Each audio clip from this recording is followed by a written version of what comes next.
my name's Christine. Welcome to Book Talk. Today we're discussing a new book, The Fifth Wave by Rick Yancey. Look at this cover. Look at this cover. How can you not be intrigued? Hold up. You're gonna wanna pick this one up. It's very different from a lot of the things I've been reading recently. I haven't read much alien invasion stuff. Don't let that scare you, alien invasion, because I hate aliens. This is some good stuff. The Fifth Wave is step 5 in the alien plan to wipe out humanity and take Earth for themselves. Our lead character is this kick-ass 17-year-old girl, Cassie, short for Cassiopeia. Basically, one normal day, everything's fine. This mothership appears above the Earth. And of course, the world starts flipping their shit. Whoa, whoa, whoa, whoa, whoa. So Earth tries to contact those aliens. Hey, we are Earth. What you do? Why it seems like you're coming over. We want peace. Friends?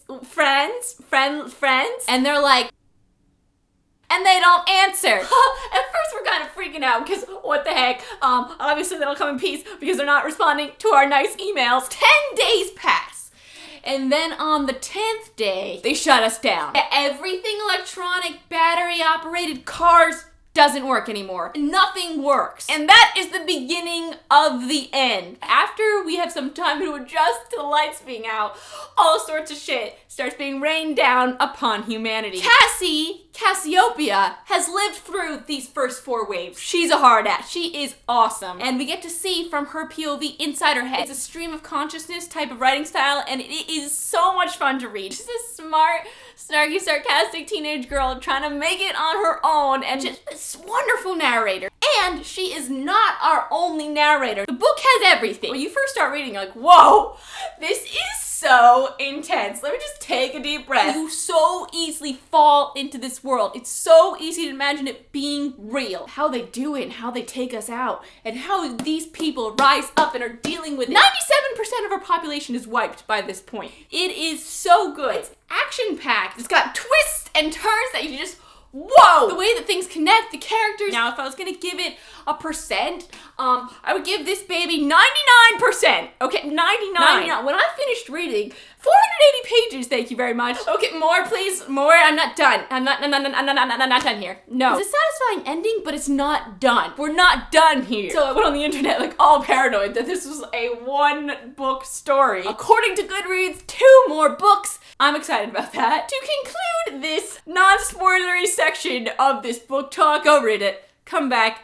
We'll discuss it. It will be, it's worth your while. Bye for now, non-spoilery people. Bye.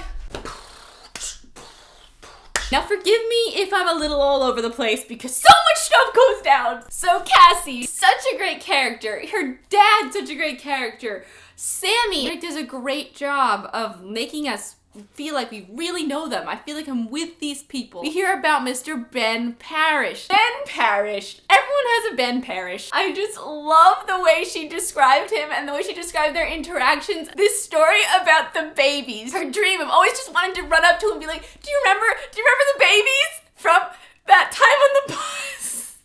I didn't realize at this point that this was gonna come around full circle, and the fact that it did was just wonderful. The icing on the cake at the end. My favorite sections to read were Cassie's sections. Her voice was most fun to read. Don't get me wrong, I like Ben too. But Cassie takes the cake here. I keep saying the word cake. He looked at me and smiled reassuringly. Everything's gonna be okay, because that's what I wanted him to say, and it's what he wanted to say, and that's what you do when the curtain is falling. You give the line that the audience wants to hear.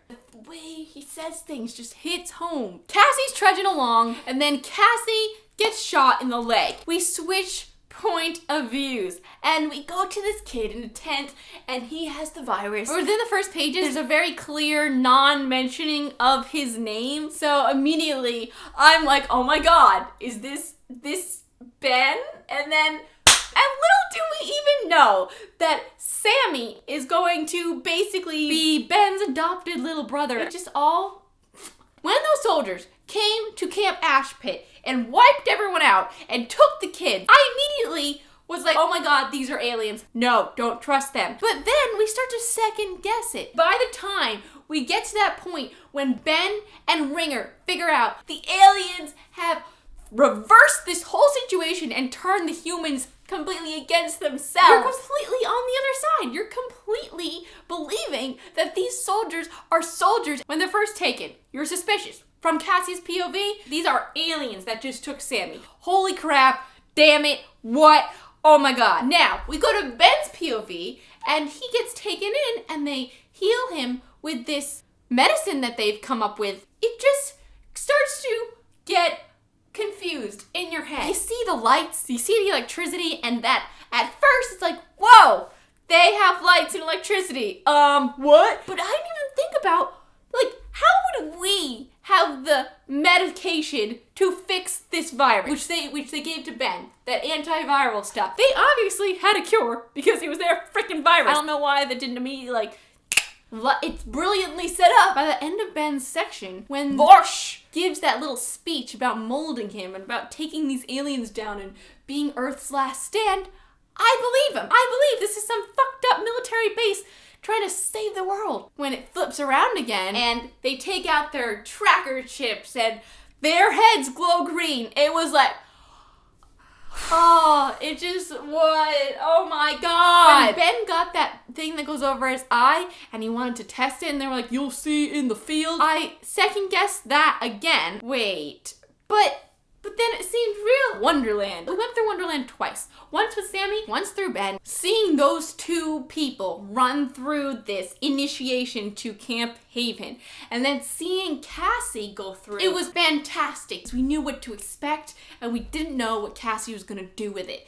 Wonderland is just freaking crazy, and I don't know why that didn't ring a bigger bell, that they're like, oh yeah, the aliens left it here. Yeah, like the aliens would leave that piece of equipment just while you're, I don't know why that wasn't so obvious. It was just, you're so paranoid, and they're so gung-ho about destroying the aliens, you'd start to trust them. It's unbelievable how this went down. We were brainwashed right alongside Ben. Then we jump to the POV of the guy who shot Cassie. When I read that silencer section about how he couldn't shoot her and he didn't understand why he couldn't shoot her, I was like, you're in love with her, man. You're in love with her. And okay, when we first meet Evan, did you immediately think that that was him? Now, again, Rick does a great job of almost making us second guess that, because it almost seems like maybe he's actually a person, and then the conflict will be that Cassie thinks that he is the silencer, and then he's actually human, and then Cassie tries to kill him, and then he's not an alien, and so Cassie wakes up after almost freezing to death in the snow trying to get to Sammy. This place can't be heaven. It doesn't have the right vibe. It does not have the right vibe. Then we meet Evan. They're talking. Besides, you're not well enough to travel. Not for another 3 or 4 weeks at least. 3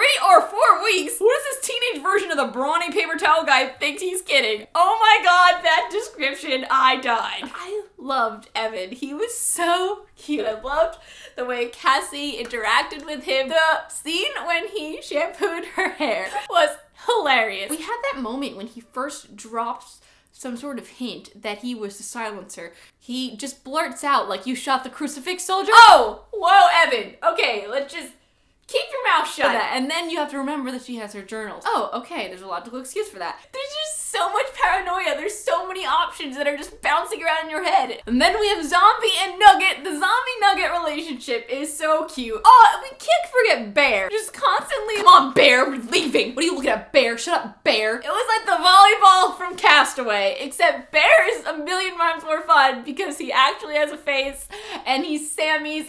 He has more meaning. That part where Evan and Cassie are attacked by the 5th wave. I was really afraid at this point that this 5th wave that Evan just took out like it was nothing was Ben's battalion. My pet log, Howard. Good times, good times. Now, the end. The whole end section. The heist. The Ben and the Cassie both coming back for him was so great. I can't get over how well this all tied together and how perfect it was. Cassie's whole break-in was so awesome. When she attacked Dr. Pam and shoved the tracker up her nose, and then Dr. Pam executed her and then killed herself. This Ben-Cassie reunion. So good. Cassie's just, whoa, bet, that, whoa. Whoa! And Ben's like, who the fuck is this? We went to high school together. I sat behind you in honors chemistry. Then they just become this A-team, just running out there, and Evan's just taking out people left and right. And then Evan comes down from the vents.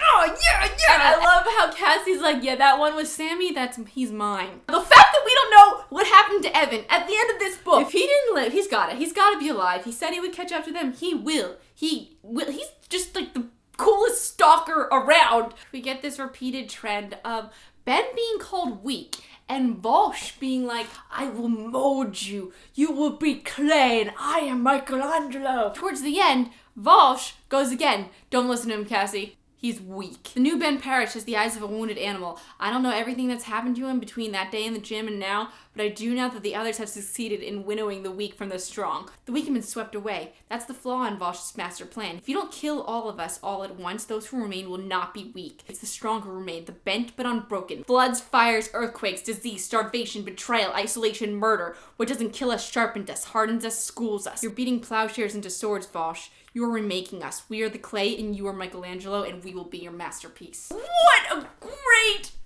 page of words. Just wow. Just wow. Favorite parts, definitely the babies, definitely any Cassie section. What do we think is gonna happen in the next one? What will the next one be called? The sixth wave? These bitches are ruthless. We gotta put them down. And I hope we get to see that happen by the end of the series.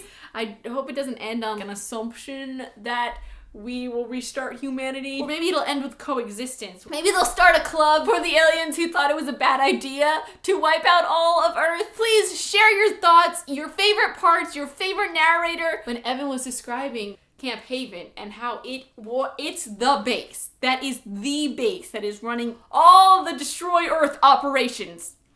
Shit. How many more of these things are there? And in the next book, are we going to be traveling around trying to free these children, unbrainwash them? I am so excited to see more. Thank you for watching. I'm Christine. I'll see you next time. Bye!